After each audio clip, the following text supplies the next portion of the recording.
اعوذ باللہ من الشیطان الرجیم، بسم اللہ الرحمن الرحیم۔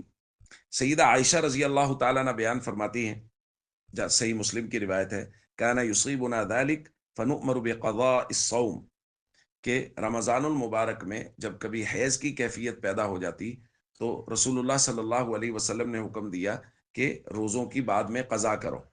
تو حیض اور نفاس کی وجہ سے روزہ ٹوٹ جائے گا، اور جتنے دن یہ کیفیت رہے گی اتنے دن کی بعد میں قضا کرنا وہ خواتین کے لیے لازم ہے۔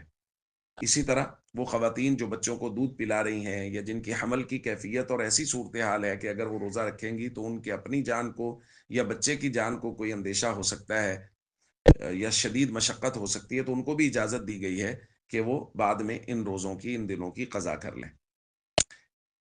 اس حوالے سے جیسا کہ بارہا درخواست کی جا رہی ہے، علماء سے ضرور رابطہ رکھیں۔ اگر کوئی عذر ہے اور ہمیں یہ معلوم نہیں ہے کہ اس عذر کی وجہ سے میں روزہ چھوڑ سکتا ہوں یا نہیں، تو پھر علماء سے رجوع کیجئے، جن علماء سے رابطہ ہے ان سے مسائل پوچھئے۔ رمضان المبارک کو پوری اہمیت سے اس کی پوری تیاری کریں اور پوری اہمیت سے معمولات کی پابندی کے ساتھ رمضان کو گزاریں۔ السلام علیکم ورحمۃ اللہ وبرکاتہ۔